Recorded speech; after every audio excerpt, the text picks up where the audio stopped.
미국의 소매 판매가 6월에 1% 깜짝 증가해 고물가, 고유가, 고금리에도 미국민들이 아직 지갑을 열어 경제를 지탱해주고 있는 것으로 나타났습니다. 기록적인 물가 상승과 급격한 금리 인상으로 미국민들의 소비 심리가 얼어붙고 있습니다. 바이든 민주당의 새 경제 패키지에서는 기후변화 대처와 세금 인상안이 무산되고 처방약값 낮추기와 오바마 케어 정부 보조 연장만 성사될 것으로 보입니다. 미국의 직장 근무 형태가 재택과 출근을 섞는 하이브리드나 주 4일제 등으로 급변하고 있습니다. 미 연방대법원에서 여성 낙태권 폐기 판결이 나온 이후 이에 찬성 또는 반대를 외치는 양 진영의 대립이 여전히 끊이지 않고 있습니다.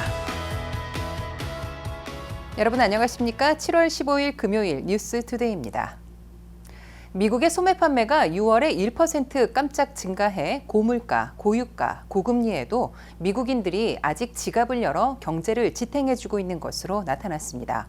다만 소매 판매는 9.1%의 물가 급등을 감안하면 소폭 줄어든 셈이어서 미국 소비자들이 돈을 더 쓰고도 덜 받고 있음을 보여주고 있습니다. 김지수 기자입니다. 고물가, 고유가, 고금리 등 3중고에도 미국인들이 지갑을 계속 열고 있어 미국 경제의 추락을 막고 있습니다. 미국의 소매 판매는 6월에 전달보다 1% 늘어났다고 연방 상무부가 15일 발표했습니다.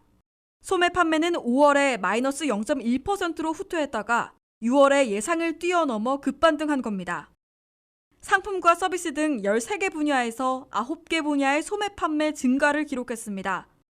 고유가에 따라 주유소들에서의 휘발유 판매는 전달보다 3.6%나 늘어났습니다. 온라인 세일도 2.2%, 가구와 가전용품들도 1.4% 증가했습니다.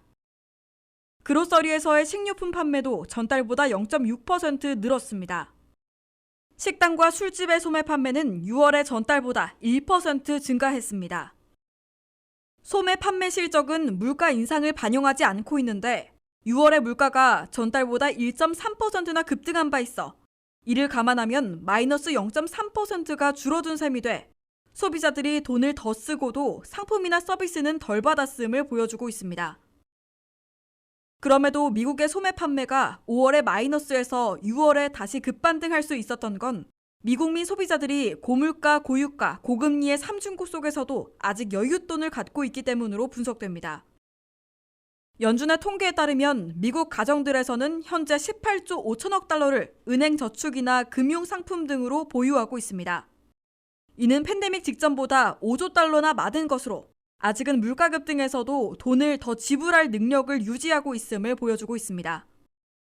JP모건의 분석 결과 체킹 어카운트에 있는 밸런스 액수를 평균해보면 저소득층은 팬데믹 직전에 900달러에서 현재는 1,400달러로 늘어나 있고 중산층은 2,500달러에서 3,500달러로, 고소득층은 5,500달러에서 7,000달러로 모두 늘어난 것으로 나타났습니다. 미국민 소비자들이 고물가, 고유가, 고금리 등 3중고 속에서도 씀씀이를 지속하고 있어 소비 지출이 70%나 차지하고 있는 미국 경제를 지탱해주고 있는 것으로 평가받고 있습니다. 하지만 미국인들이 현재 저축한 돈을 꺼내 쓰고 있고 바잉 파워가 6개월에서 9개월이면 바닥날 것으로 JP모건 체이스의 제이미 다이먼 CEO가 경고하고 있어 소비 급감에 따른 불경기에 빠질 위험에서 탈출하지는 못하고 있습니다. WKTV 뉴스 김지수입니다. 기록적인 물가 상승과 급격한 금리 인상으로 미국민들의 소비 심리가 얼어붙고 있습니다. 커피 사랑에 각별한 미국민들이 커피 소비를 줄일 만큼 소비자 물가지수가 최고치를 찍은 최근의 상황은 일반 서민들에겐 감당할 수 없을 정도의 경제적 부담으로 작용하고 있습니다. 41년 만에 최악의 인플레이션을 겪으며 기록적인 물가 상승과 급격한 금리 인상으로 경제적 부담이 커진 미국민들이 씀씀이를 줄이고 있습니다. 지난달 미시간대가 발표한 소비심리 지수는 60.2로 역대 최저치를 기록하며 1980년 같은 달보다 낮은 것으로 나타났습니다. 워싱턴 포스트는 미국민들이 외식, 휴가, 이발, 청소 등 일상적 서비스에 대한 수요를 급격히 줄이는 추세라고 보도했습니다. 최근 미 노동통계국 발표에 따르면 지난달 소비자 물가지수 CPI가 9.1%를 기록한 것으로 나타났는데 이는 지난 1981년 2월 이후 41년 만에 최고치를 찍은 겁니다. 지난달 식품 내 식료품점 가격은 1% 오른 것으로 나타났는데 시리얼 2.5%, 빵 1.6%, 치킨 가격은 1.5% 올라 지난해 같은 달에 비해 각각 14.2%, 10.8%, 17.3%가 상승했습니다. 연간 130만 톤을 기록하며 세계에서 가장 많은 커피를 소비하는 미국은 미국민 한 명이 하루에 3잔, 1년 동안 1000잔 이상의 커피를 마실 정도로 미국민들의 커피 사랑은 각별합니다. 하지만 역대급 인플레이션으로 경제난을 겪고 있는 미국민들이 커피값마저 줄이기에 나서면서 커피 대표 업체 스타벅스를 찾는 고객 수가 지난 2019년 6월 대비 크게 줄어 6.6% 하락한 것으로 파악됐습니다. 스타벅스, 던킨 등 커피 업체들은 코로나19가 대유행하던 시절에도 미국민들의 커피 사랑으로 2022년 7월부터 5월까지 약 2년간 호황을 누렸었습니다. 하지만 41년 만에 최악의 인플레이션으로 식자재 가격이 폭등하자 최근 가격을 인상하면서 소비자들이 지갑을 닫기 시작한 겁니다. 스타벅스는 지난 10월 이후 3차례에 걸쳐 커피 종류별로 가격을 인상했으며 던킨 역시 최근 가격을 8% 인상한 것으로 알려졌습니다. 이처럼 일반 서민들이 감당할 수 없을 정도의 경제적 부담이 늘어나자 바이든 행정부는 소비자 가격을 인하하기 위한 조치에 나섰습니다. 브라이언 디스 백악관 국가경제위원장은 바이든 대통령이 전반적인 공과금 비용을 줄이기 위한 재생에너지 인센티브를 제공하고 처방약 가격을 내리는 입법을 추진하고 있으며 전체 소비자 가격을 인하하기 위한 조치에 돌입했다고 밝혔습니다. 하지만 가계부채, 물가 상승에 대한 우려로 소비 심리가 계속해서 위축된다면 GDP의 70%를 차지하고 있는 가계 지출이 냉각돼 이러한 소비 심리가 경기에 막대한 악영향을 주지는 않을지 우려의 목소리가 커지고 있는 상황입니다. 바이든 민주당의 새 경제 패키지에서는 기후변화 대처와 세금 인상안이 무산되고 처방약값 낮추기와 오바마 케어 정부 보조 연장만 성사될 것으로 보입니다. 열쇠를 쥐고 있는 조 맨신 상원의원이 더 악화된 물가 급등을 이유로 기후변화와 에너지 전환책, 세금 인상에 찬성하지 않는다고 통보해 바이든 민주당의 독자안이 거의 대부분 무산됐습니다. 보도에 한면택 기자입니다. 바이든 민주당의 더 나은 미국 재건 법안을 대폭 축소한 새 경제 패키지에서도 단 2가지만 살아남고 대부분 포기해야 하는 막다른 코너에 내몰리고 있습니다. 마지막에 살아남을 수 있는 2가지 방안은 ACA 오바마 케어 정부 보조를 연장하는 조치와 처방약값 낮추기 등입니다. ACA 오바마 케어 정부 보조 연장안을 통과시켜야 1,300만 명의 오바마 케어 가입자들이 새해 1월 1일 이후에도 건강보험료를 대폭 할인받을 수 있게 됩니다. 만약 올해 안에 ACA 정부 보조가 연장되지 않으면 새해 1월부터 월 프리미엄 건강보험료가 평균 58%씩이나 폭등하게 됩니다. 이와 함께 처방약값 낮추기 방안이 채택되면 메디케어 당국이 사상 처음으로 제약사들과 협상할 권한을 부여받아 처방약값을 대폭 낮추게 됩니다. 6,500만 명의 메디케어 가입자들이 처방약값을 25% 이상 할인받게 되고 1년에 $2,000까지만 본인이 부담하게 됩니다. 고물가, 고유가, 고금리 등 삼중고에 시달리는 미국민들에게 ACA 건강보험료와 처방약값 부담이 가중되면 서민 불만이 폭발할 게 분명해 바이든 민주당이 이 2가지 방안만큼은 반드시 성사시킬 것으로 예상되고 있습니다. 반면 바이든 민주당의 더 나은 미국 재건 법안에 담겼던 다른 방안들은 대부분 무산됐습니다. 마지막 순간 조 맨신 상원의원의 겁으로 기후변화와 에너지 전환책, 부유층과 대기업에 대한 세금 인상안이 좌초됐습니다. 조 맨신 상원의원은 수주 동안 진행해온 척 슈머 민주당 상원대표와의 마크 협상에서 9.1%까지 치솟아 물가 급등이 더 악화된 상황에서 기후변화, 에너지 전환에 대한 세제 혜택 제공과 세금 인상안에 지지할 수 없다고 통보했습니다.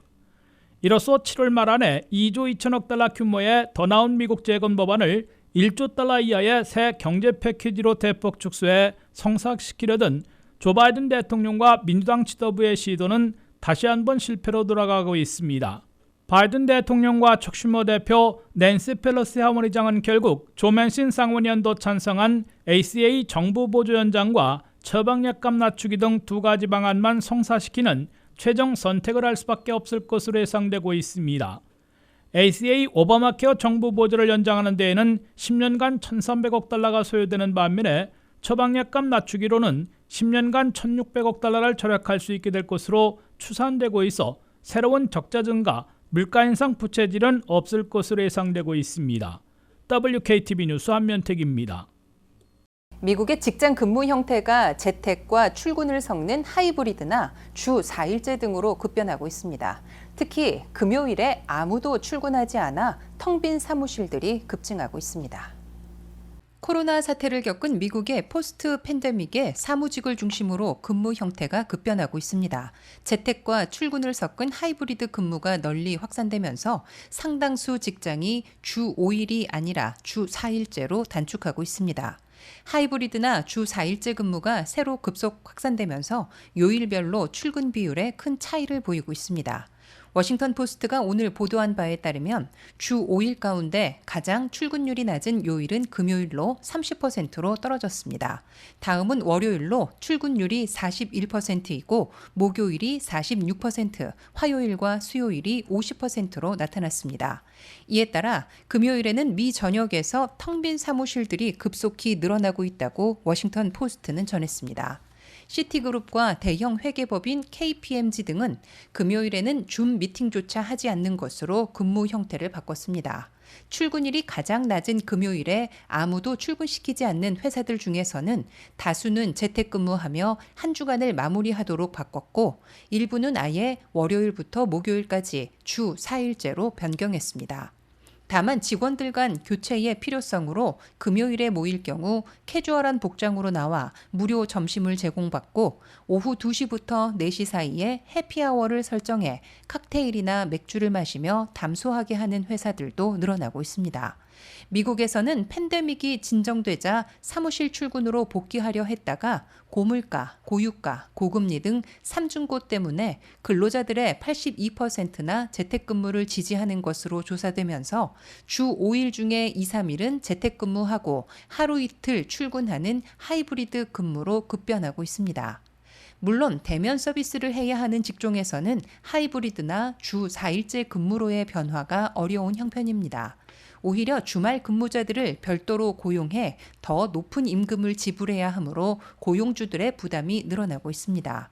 이와 함께 하이브리드 근무 주 4일제, 금요일에 텅 빈 사무실 현상이 확산되면서 사무실 주변에서 사업해온 식당, 가게, 주차장 등 관련 업소들이 손님들이 급감하는 바람에 울상을 짓는 역작용도 불러오고 있습니다. 미 연방대법원에서 여성 낙태권 폐기 판결이 나온 이후 이에 찬성 또는 반대를 외치는 양 진영의 대립이 여전히 끊이지 않습니다. 당연히 이런 대립은 보수적 성향이 강한 주에서 두드러지는데요. 특정 상황 시 응급실 낙태를 허용한다는 보건부의 안내 지침에 맞서 낙태 우려로 태아에 영향을 미치는 약은 환자에게 처방하는 것을 꺼리는 일부 주들의 태도가 도마에 올라 낙태권을 둘러싼 대립각은 더 날카로워지고 있습니다. 김지수 기자입니다. 여성 낙태권을 폐기한다는 미 연방대법원의 판결이 나왔지만 낙태권을 둘러싼 미국의 논쟁은 여전히 뜨겁습니다. 미국 연방대법원의 낙태권 폐기 판결 이후 본격적으로 일부 주에서 낙태 금지법이 시행되자 바이든 행정부가 지난 7일 낙태권 보호를 위한 행정명령을 내리면서 양 진영의 갈등은 더욱 첨예해졌습니다. 11월 중간 선거를 앞두고 바이든 행정부는 낙태권 문제가 중요한 선거 이슈로 부각되자 일부 보수 성향의 주에서 일어나는 낙태 금지 관련 태도에 조치를 취하고 나섰습니다. 일부 주에서는 임산부에게 낙태 가능성이 있는 처방약을 제공하는데 소극적인 태도를 취하고 있는데 이에 대해 보건복지부에서 메디케어나 메디케이드를 포함해 연방정부의 지원을 받을 경우 연방민권법상 인종, 피부색, 출신 국가나 성별, 나이 등을 이유로 차별하는 것이 금지되어 있다는 내용의 안내문을 미 전역 6만 곳의 약국에 보냈습니다. 민권법상 현재나 과거의 임신, 향후 임신 가능성, 임신과 출산 관련 의학적 상태 등을 이유로 한 차별도 법상 차별이라며 임산부라도 낙태를 초래할 수 있는 치료자의 접근에 제한을 두지 말라는 겁니다.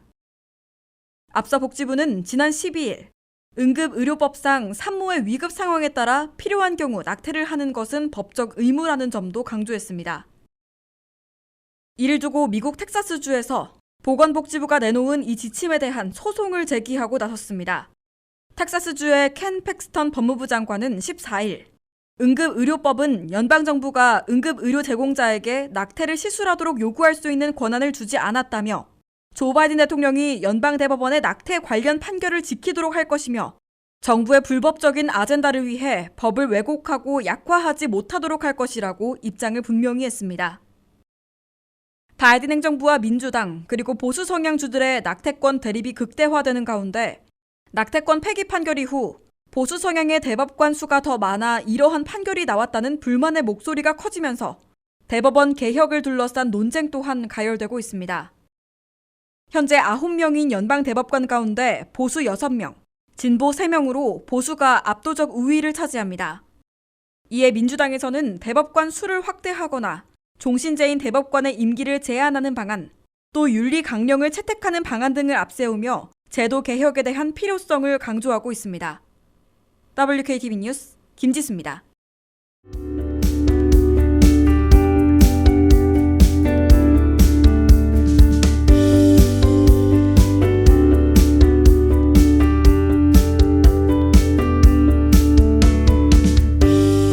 이상으로 7월 15일 금요일에 보내드린 WKTV 뉴스투데이를 모두 마치겠습니다. 시청해주셔서 고맙습니다.